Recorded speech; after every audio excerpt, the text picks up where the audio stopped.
Because I just always think a valuer is someone who values a house at the time that it's going to be sold. You see yourself as a tool, tool in the toolkit. Mm-hmm. And so talk to me more about that. Some people may know this, some might not, but if you do a substantial build or renovation, and let's say you have just bought a house and you're going to the bank and you're like, hey, bank, can you lend me $600,000 for this build? The bank's like, yeah, sure. What do you want to do?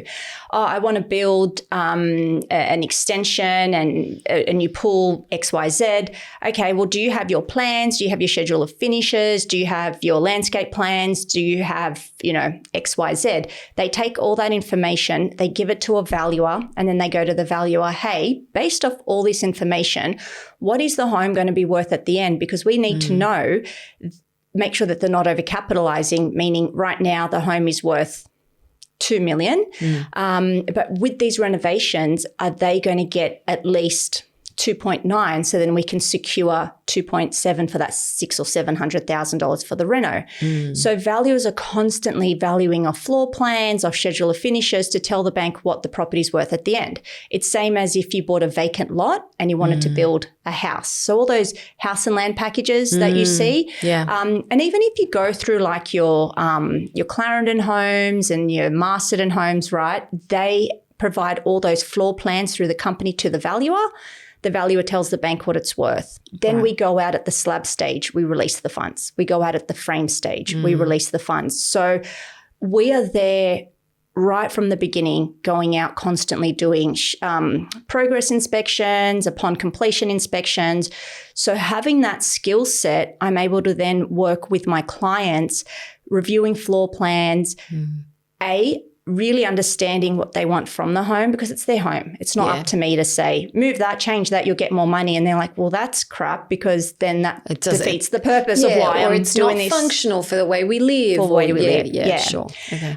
But what I do is I do bring also that lens of, well, this is what the market want. I understand what you want, and then we kind of work around that. Sometimes they give me floor plans and they tell the architect exactly what they want. And then the architect interprets that in what they think. They present them with a floor plan and they say to me, I just don't know how to make it work. It just doesn't feel right. I just wanted a second set of eyes. I wanted a second opinion. Sometimes I don't tell them anything new, but it's helpful to have that objective, because unlike an agent, I'm not going to call them up in 6 weeks' time and say, hey, are you selling? Like, how are you going with it?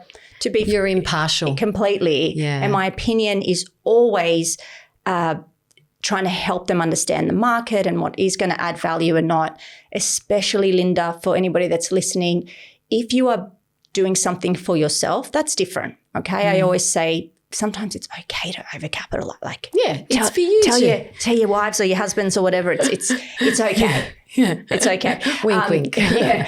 Because it's your home, and every home should spark joy, right? Yes, to a degree, as in money-wise.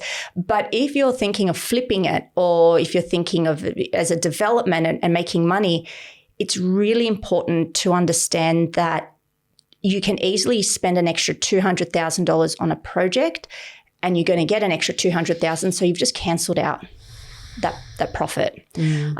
Sometimes it's about understanding, well, if you're not selling it and you want to pull equity out, so you're doing it as an investment reno, the only person stopping you from pulling money out of that home is a valuer. So I can tell you what we actually look for, what we actually care. So they're, I want to do this and that. I'm like, valuer's not going to care. Yeah. Stop. Like, one tiny example, I had a client wanted to rip out the old built-in and fit it out. And I said, look, if you're living in here and you don't want your clothes in the old built-in, change it, but a valuer is not even going to open up that built-in too. So that's $2,500 potentially you're saving because it's not going to add any value to the home. Little things like that. So having my perspective as completely objective to tell you what does and doesn't add value can sometimes not. You don't have to take what I say as Bible, but you can use it to help guide your decisions. Yeah. And just have that reality check sometimes. Yeah.